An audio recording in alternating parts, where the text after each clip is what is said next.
Estamos comenzando, señoritas, caballeros. ¿Se oye al fondo, don David? Sí, pero se oye por megafonía, más o menos, ¿no? Bueno,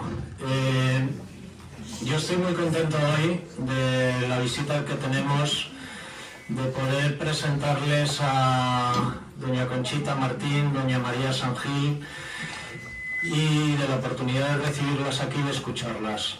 Saben ustedes, porque han visto algún material de preparación de esta charla, que Conchita Martín es viuda de un señor asesinado por una banda terrorista, un militar, teniente coronel, asesinado por una banda terrorista hace 25 años. Yo no voy a hacer política, desde luego, aunque el momento se prestaría a ello.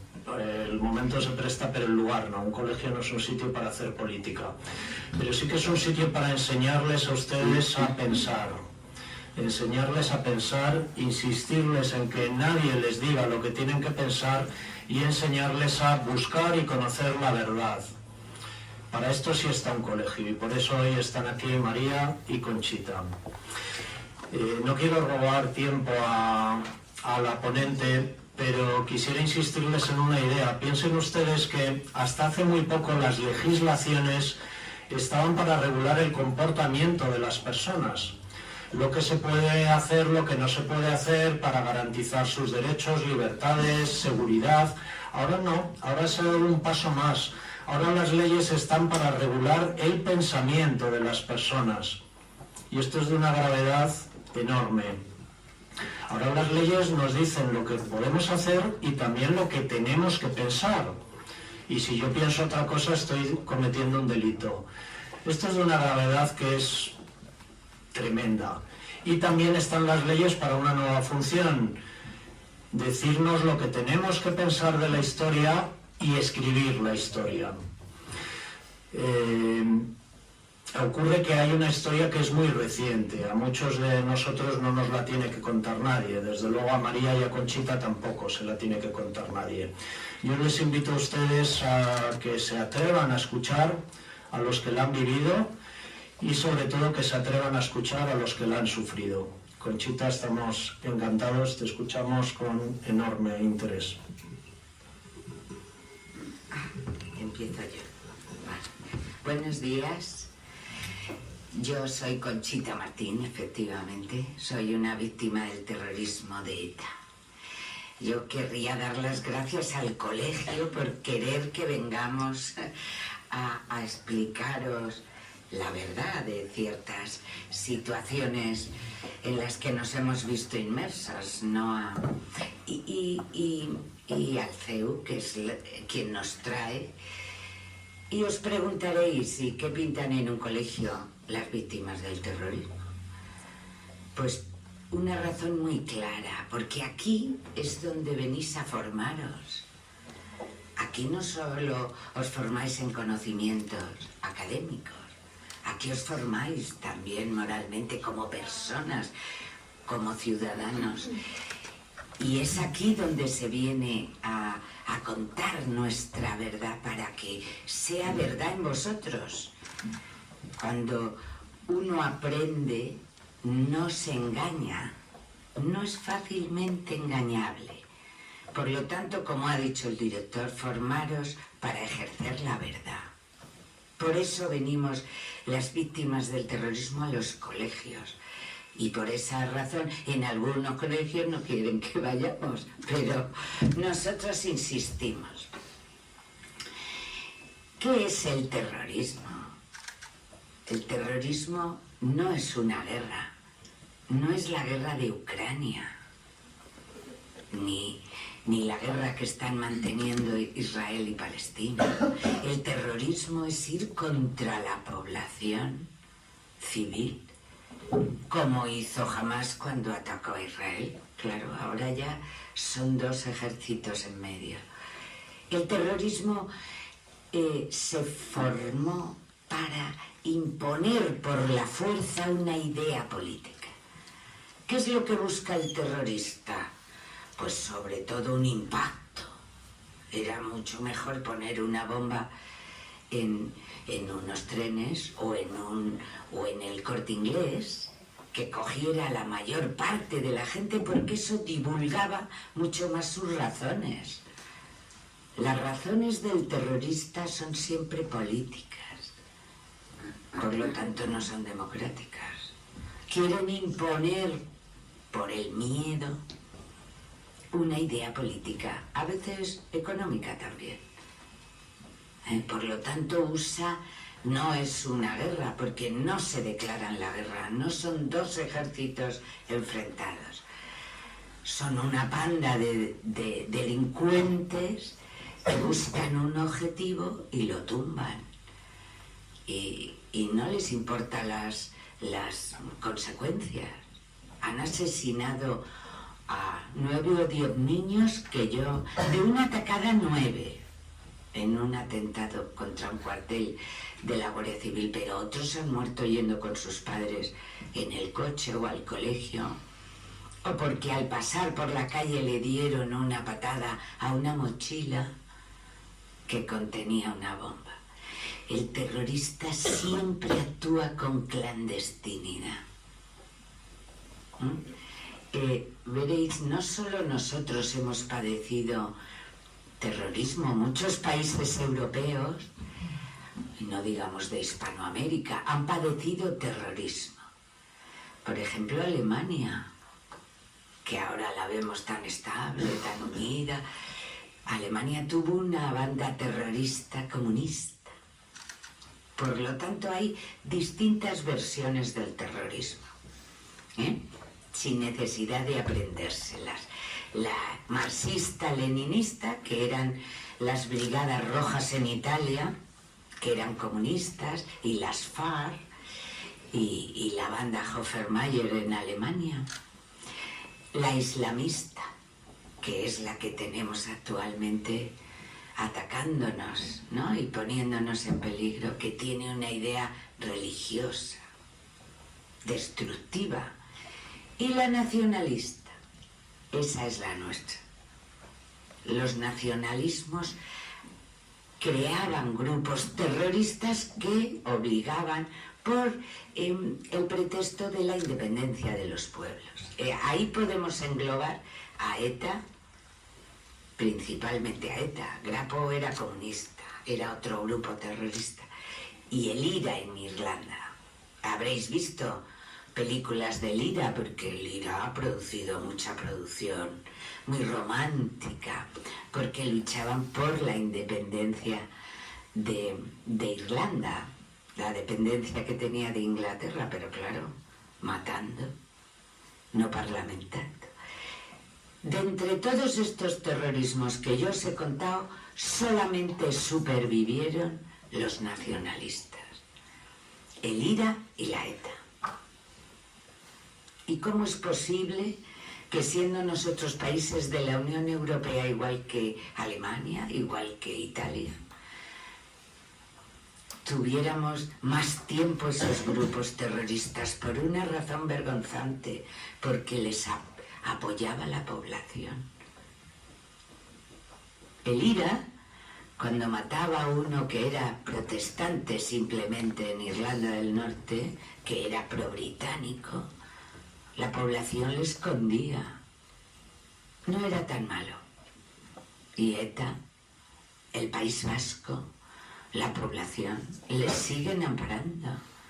Cuando veáis, no todo el mundo efectivamente, cuando veáis que salen de la cárcel, que van a salir muchos enseguida, les hacen homenajes en su pueblo. ¿Cómo puedes hacer un homenaje a un asesino? Es como hacérselo a un violador o a un asesino en serie de mujeres o de niños. Pero esto sí, la población se siente representada. Por eso en el País Vasco lo que había era asesinos y víctimas, muchísimas víctimas, y la gente que tenía que callar. No existía libertad. Ahí empieza ETA matando en el País Vasco representantes políticos. Empiezan las mentiras diciendo que luchaban. Sabréis que antes de este régimen había una dictadura, que luchaban contra la dictadura. Mentira, lo que querían era independentismo. Luego comprendieron que para que la cosa fuera cruda tenían que extenderse a toda España. Si no, no tenía mucha repercusión. No olvidéis que buscan tener repercusión, porque una sociedad ya asustada, aterrorizada, ya no necesitarían matar. Con que nos hicieran una proclama, todo el mundo se pondría a temblar. Ese es el terror, la búsqueda del terror. Entonces extendieron a políticos, a policías, a guardias civiles, a militares, y ya se extendieron por España. Lo mismo mataban en Almería, que en Madrid hay muchísimas. Es la ciudad más golpeada por el terrorismo. Solo de ETA, no contemos el islamista. Y el País Vasco tremendo, todo el que se movía le señalaban, pero los vecinos se callaban en unos casos y en otros se chivaban. Vergonzoso, ¿o no? Los padres callaban para proteger a sus hijos. Los periodistas no se quejaban en público porque al día siguiente se encontraban una diana en la puerta de su casa. Y finalmente algunos acababan muriendo. Otros se marcharon. El País Vasco, yo no sé si tiene 300.000 o 200 y pico mil, gente que se marchó porque no querían vivir en esas condiciones. En mi caso, yo no soy vasca, yo vivía en Madrid, pero mi marido era militar. Los militares, igual que la Guardia Civil y la policía, estaban señalados por el grupo terrorista porque eran representantes del Estado. Y entonces todos vivíamos bajo esa amenaza. Yo vivía además en un barrio militar. Todos los vecinos nuestros eran militares. Y además vivíamos junto a la M30. Con lo que era fácil venir, cometer un atentado y escapar por la M30. Y realmente vivimos todos esos años con la inquietud de que podíamos ser objetivo de ETA. Pero veréis, las familias como nosotros acabamos acostumbrándonos a ser prudentes. Nuestros hijos, que eran como vosotros, aprendieron que mirar los bajos de un coche con una linterna antes de montar era lo habitual. Nosotros teníamos una linterna enorme, yo les llevaba al colegio. Y antes de que ellos montaran, nos tirábamos al suelo y mirábamos por debajo del coche porque adherían la bomba al coche. Luego, en aquella época los coches no se abrían así, se metía la llave. Entonces explotaban cuando encendías el motor. Pero te decían, mira la puerta del pasajero porque no entran por la puerta del conductor a adherir la bomba, sino entran por la del copiloto. En fin, todas esas precauciones las vivíamos nosotros y montones de familias más. No se abría la correspondencia, no se daban datos por teléfono. Y yo le dije a mi marido, ya no vas a llevar a los niños más al colegio tú porque los pones en peligro. Es terrible, ¿eh? Pero ellos comprendían que era prudente, porque nunca sabías cuándo te iba a tocar a ti. En mi barrio podían haber ido a coger a cualquiera de nuestros amigos, pero vieron que en un coche oficial iban 3 y dijeron, pues mejor 3 que 2 o que 1, porque lo que buscan es la grandiosidad. Entonces una mañana pusieron un coche bomba junto a donde aparcaba el coche oficial que recogía a mi marido y a un general y explosionaron. Mirad, hay muchos tipos de víctimas. La víctima que es señalada, que sabe que por su profesión puede estar señalada por el grupo terrorista, como es la policía, la Guardia Civil, los militares, la gente que se lo encuentra en la calle, que es gente que pasa por la calle y es víctima de esa explosión o de ese disparo, y no es lo mismo. Sí que es lo mismo, el resultado es el mismo, la pena es igual, pero nosotros ya vivíamos con eso hace muchos años. Ellos saben que se sacrifican, no quieren sacrificar a su familia. Pero mi marido era un militar normal, era un buen militar. Y nosotros vivíamos junto al general. El general vivía una manzana más abajo de casa. Y tenían el trabajo juntos. No era su jefe directo, pero él era teniente coronel, pero era un vecino que le decía: Blanco, vente conmigo en el coche oficial. Y entonces mi marido dijo: pues sí, pero pasaban por delante de mi casa con el coche, pero el general vivía a la izquierda. Mi marido, en vez de esperar, como haríamos todos, a la puerta de casa, que pase el coche y te recoja, él iba a buscar al general. No era muy profesional que un jefe te venga a buscar a ti. Entonces él iba a buscar al jefe y se quedaba en una esquina mientras el general Plasencia bajaba y venía el coche oficial, se montaban y se iban. El general le solía decir: Blanco, si llega el coche, métete dentro. Fijaros el nivel de riesgo, porque está blindado. Pero claro, ¿cómo va a entrar un teniente coronel antes que un general en el coche? Y decía: no, es que fumo. Mientras tanto fumo. Y efectivamente ahí murió. El coche no había llegado, el general estaba bajando por las escaleras de su casa y pensarían: mejor uno que ninguno. Y explosionaron un coche aparcado allí, al lado de nuestra casa, y murió el 21 de enero del año 2000. Había habido 2 años antes, ETA decretó una tregua, unilateralmente, que significa: lo decido yo.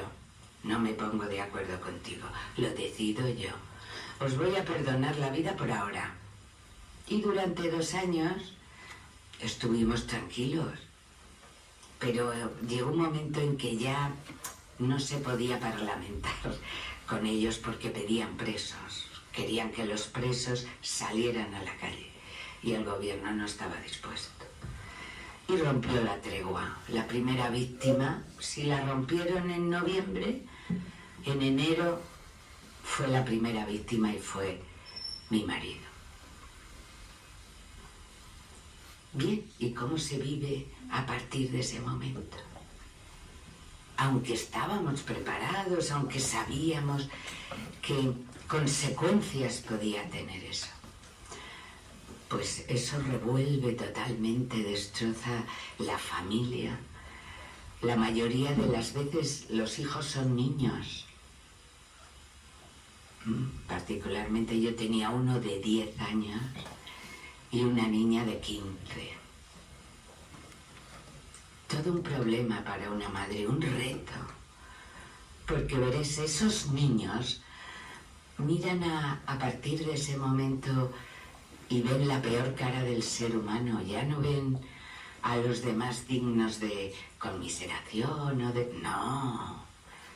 Los niños piensan: esto es casi una guerra. Gana el más fuerte. El que muere es un inocente, un confiado. Y eso cuesta mucho de erradicar, ¿eh? Los niños se Miradlo vosotros, cuando algo os apasiona, el fútbol, por ejemplo, no sé, la gente discute por el fútbol, ¿eh? O, bueno, aún sois muy jóvenes, pero la política también en los jóvenes influye. O los grupos de rock, o los actores de cine, o las amigas. Siempre, si ses más joven, ses más virulento. Es decir, eso tiene todavía más fuerza. Y claro, el dolor tiene que salir por algún sitio. A partir de ese momento nos convertimos en trabajadoras sociales, psicólogas, ya no madres. Porque a vuestra edad ya las madres casi no hacen ni caso. Simplemente un terapeuta. Hay que ir extrayéndoles el dolor para que no se convierta en odio. Y claro, no es fácil. Una niña de 15 años sí puede tener una oportunidad. Porque tiene amigas. Oh, las amigas son una joya. Tú te desahogas con las amigas aunque no te entiendan. Pues te escuchan, son tus amigas. Pero un niño de 10 años, un niño, que todavía jugaban en el patio a pegarse, pero a mi hijo el fútbol no le gustaba. ¿Cómo se cura un niño de 10 años que va a llegar a su clase y va a tener enfrente otro de 10 años que no lo entiende tampoco? Y entonces piensa, pues se lo guardan. Los chicos peor que las chicas. Los chicos se lo guardan porque el hombre, por si no lo sabéis, os lo digo yo, es muy pundoroso con sus sentimientos. Las chicas no, ¡guau! Las chicas lo soltamos y nos quedamos tan a gusto, pero los chicos no. Ni los hombres tampoco, los hombres hablan de trabajo y de fútbol. Pero de sus sentimientos tiene que estar muy machacado. Y un chico de vuestra edad, se le puede notar que le gusta fulanita, pero decirlo, pues decir que se siente fatal no lo va a hacer. Se le va ahora dando por dentro un boquete que cuesta mucho arrancar. El principal problema de nuestras familias es que los chicos se unen a grupos extremistas. Para aliviar su dolor, se convierten ellos en individuos peligrosos. Que fue lo que me pasó a mí, no en todos los casos. Los hay que simplemente es fracaso escolar. Pero a otros la rabia les lleva a eso. Y yo me pasé la vida, como muchas madres, tratando de curarlo, y entonces hicimos todo lo que estaba en nuestra mano para sacarlo adelante, y ahora tiene 35 años y digamos que ya es un individuo normal. Hasta entonces ha huido hacia adelante. Ni siquiera acabó la carrera, en fin, pero es un individuo simpático, pero no quería responsabilidades. Ahora es cuando tiene reacciones normales. Ahora ya casi es maduro. Y cuesta muchísimo. Es lo que no puedes afrontar, la memoria de todo esto. Mi hija sí es una luchadora, pero mi hijo no. Por eso estoy yo aquí hoy. Para la memoria. Vosotros no lo vivisteis, afortunadamente. Pero vuestros padres sí. Y vuestros padres tendrían un miedo atroz, igual que lo tuvimos todos. Cuando iba uno a comprar al Corte Inglés y de repente veía la puerta principal llena de tanquetas de la policía, es porque había habido un aviso. Entonces la gente no entraba, claro. ¿Cómo te vas a ir a comprar unos pantalones si te pueden poner una bomba dentro? Eso constreñía nuestra vida. Entonces, veréis, la memoria es importante. Esto es verdad, esto no es manipulación. Lo que yo os he contado es historia. Pero si se olvida, se olvidarían 800 y pico víctimas muertas y más de 2000 afectados y heridos. Esa gente afectada no vuelve a ser una persona normal. Tú puedes tener un accidente y perder las piernas y conforme a tu fuerza de voluntad sales adelante o no. Pero el que pierde las piernas intencionadamente por alguien vive mucho más afectado. Le cuesta más difícil salir. Entonces, yo quería leeros algo que siempre me llamó la atención. No sé si habéis estudiado el nazismo y los campos de concentración. Sí lo habéis leído, ¿verdad? Bueno, pues campos de concentración, hubo muchos, no todos fueron Auschwitz y Mauthausen, hubo muchos más pequeños. Muñoz Molina es un escritor español muy bueno que hizo un librito pequeño muy bueno que se llama Sefarad. Sefarad es el nombre que los judíos dan a España. Los sefarditas son judíos procedentes de España. Y él habla de que conoció a un judío muy mayor que había pasado por un campo de concentración en Polonia, donde murió toda su familia. Y este señor, él por su cuenta, se encarga de llevar turistas a ese campo de concentración. Veréis, las autoridades, los campos de concentración no los renovaron, los dejan morirse, no los destruyen, porque sería destruir la historia, pero no los... Hombre, Auschwitz es una representación y entonces eso lo mantienen. Pero los campos pequeños, los pueblos no quieren verlos. Este campo pequeño del que habla es Polonia. Entonces os leo lo que pone para que veáis lo importante que es la memoria. Dice, fue a visitar el campo de Polonia donde las cámaras de gas se habían tragado a su madre y a sus 2 hermanas. Y que solo había un gran claro en el bosque y un cartel con un nombre en una estación de ferrocarril abandonada. Era un campo tan poco importante que casi nadie conocía su nombre. Cuando él muriera o estuviera demasiado viejo o se cansara de acompañar a los raros viajeros que iban a visitar ese campo de importancia secundaria, cuando él ya no estuviera, nadie advertiría la presencia de esos accidentes menores en el claro del bosque. Nadie podría saber el significado atroz de unas hileras de ladrillos quemados, de un poste caído entre la hierba en el que hay clavado todavía un bucle de alambre de espino. Esa es la memoria. Si dejamos que se pierda, el tener en cuenta la historia y la memoria no significa reverdecerla. Significa recordar lo que se pasó y a quienes debemos estarle no agradecidos, porque ellos daban la vida involuntariamente, pero la daban por todos, porque eran españoles. Entonces, lo importante es que permanezca en la memoria, porque la memoria hace que los errores no se vuelvan a repetir. Espero yo. Bueno, y hasta aquí mi charleta. Acepto preguntas.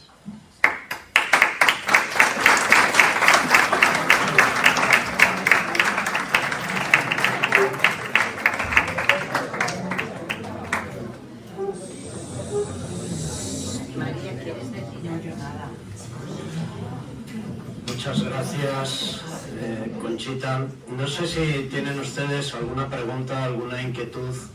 Yo les invitaría a aprovechar la oportunidad para conocer de primera mano cualquier duda que puedan tener, porque va a quedar mucho mejor resuelta que mirando cualquier manual, cualquier libro e internet también. dispuesta a hacer la primera. ¿Os habrá quedado alguna duda, alguna curiosidad?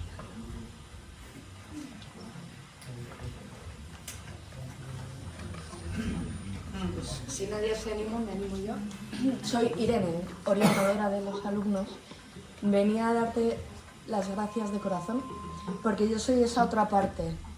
Soy hija de militar, que también se ha tirado al suelo a mirar los bajos, que también ha vivido en este, no terror, porque era pequeña, pero me parecía importante también que se subiera a la otra parte, ¿no? Que a lo mejor, siendo vosotros una generación mayor, podía quedar más lejano, pero mi generación es una posterior que verdaderamente ha vivido en esto, ha vivido en que fuera normal, en que fuera la realidad de cuando eres pequeño. Añadiría él, cuando me preguntaban en el colegio, yo no decía que mi padre era militar. Claro. No podías decirlo. O sea, decían, tienes que decir, papá funcionario, mamá SL, sus labores. Entonces, o sea, que nos puede quedar lejos, y creo que la realidad de ellos no tiene nada que ver. Vemos solo las noticias, pero que realmente ha sido algo que ha vivido España y que hemos vivido todos. O sea, lo del Corte Inglés, en los colegios había bombas. Yo recuerdo casos tremendos de poner una bomba en el barrio Salamanca, en Madrid, junto a una guardería. Y como anunciaban la bomba 10 minutos antes, apenas tenían tiempo de llegar y evacuar. Recuerdo una guardería terrible donde la policía llegó y se echó encima de los niños, porque no dio tiempo a evacuarlos. Y explotó más tarde. El terrorista utiliza trampas, pero Madrid a las 8 de la mañana siempre teníamos una explosión, un tiroteo. Bueno, en el País Vasco era casi habitual, te mataban y los vecinos pasaban y rodeaban el cuerpo. Es vergonzoso, pero es así. Y luego viene si ya ETA no mata, ya no hay peligro, claro. Yo estoy encantada con que tengamos tranquilidad, pero ¿y con los muertos qué hacemos? ¿Los borramos? Claro, eso deja cicatrices, no se les puede borrar. Esta gente que quiere, cuando las víctimas del terrorismo salíamos a la calle a reivindicar todo lo que está pasando. ¿Pero qué quieren ahora? Sí, ¿cómo que qué queremos ahora? Justicia. Después de un delito, tiene que haber justicia. Y después aplicación de esa justicia, que es lo que estamos viendo ahora. Desgraciadamente se ha hecho una ley con la que les van a sacar de la cárcel. Ha habido algún asesino que ha tenido en su haber 25 asesinatos, 25, y que le ha salido a 8 meses por muerto.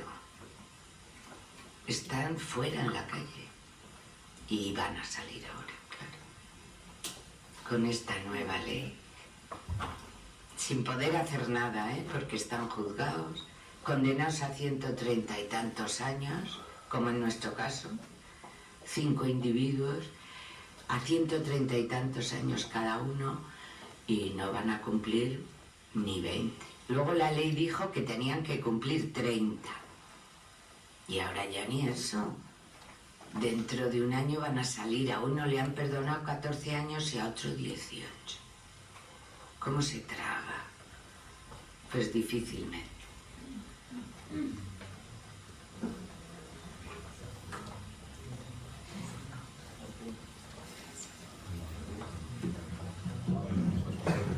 Si no hay más preguntas, damos las gracias de nuevo a Conchita. Sí, creo que están ya informados de la participación en el concurso, ¿no?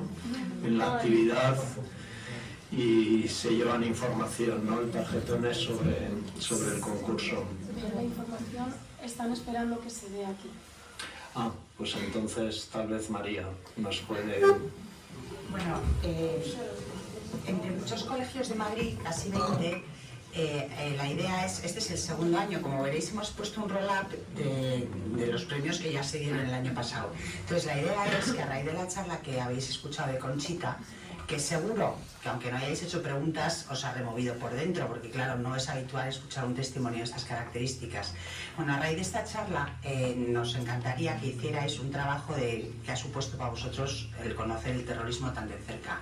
Da igual y lo pone en el tarjetón, que sea un TikTok, que sea un vídeo, que sea una redacción, que sea una canción, que sea una escultura, que sea lo que queráis que sea, pero que hagáis algo, porque yo creo que es muy interesante para que, bueno, pues podamos luego evaluar y daros un premio. Entonces, hay unos plazos que están marcados de la parte de atrás, de plazo de entrega. El colegio seleccionará a los 3 mejores y participaréis con el resto de colegios en la final. Y el que gane tiene 800 euros, el segundo 600 y el tercero 400. Que no digo yo que lo vayáis a hacer por el dinero, pero eso también ayuda, ¿no? Son 400 el segundo. Son 400 el segundo. Ah, pues entonces el primero son 800, 400 y 200. Vale, bueno, una pasta. Pero bueno, veamos, y se dan en vales del propio inglés. Es verdad que no se os da el dinero como tal, que no se puede hacer así. Pero bueno, que yo creo que es un buen ejercicio, esto es para los alumnos de primero de bachillerato, ¿eh? No sé, yo creo que es un buen ejercicio en recuerdo de las víctimas del terrorismo.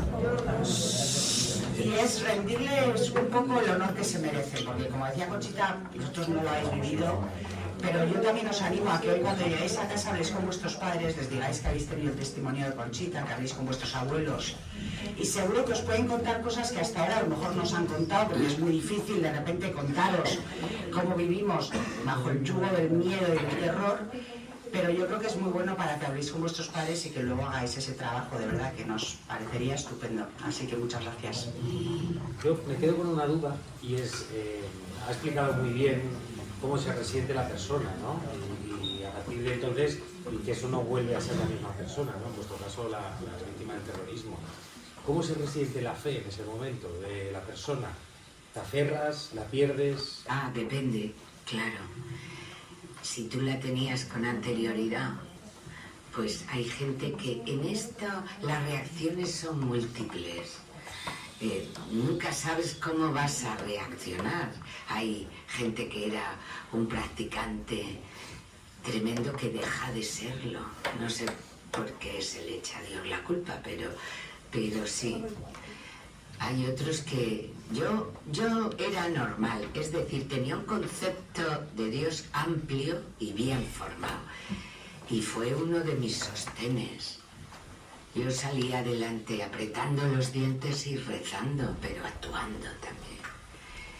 Y sí, yo creo que el que tenía fe con anterioridad sí se agarra. De hecho, hay un grupo de víctimas que en base a eso han perdonado a los asesinos de sus familiares por ese fervor religioso que yo no lo entiendo, porque una cosa es, bueno, si vienen y se arrodillan delante de ti, pues le dices, pues sí, yo te perdono, pero ni un día de cárcel menos, que fue lo que hizo Juan Pablo II.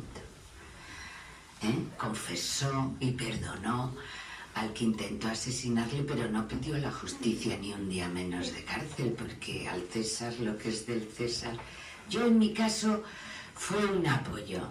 Sí, claro, rezar es lo último que nos queda y es quien te puede dar las fuerzas, pero dependía mucho de cómo fueras anteriormente.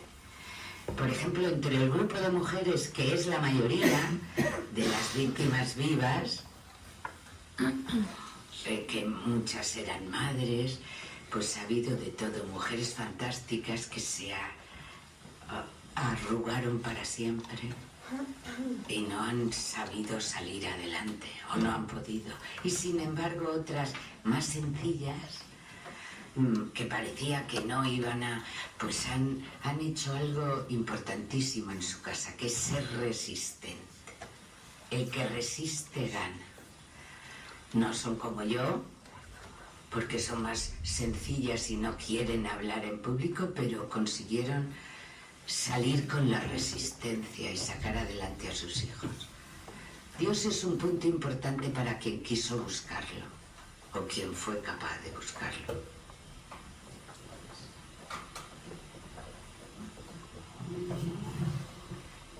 Bueno.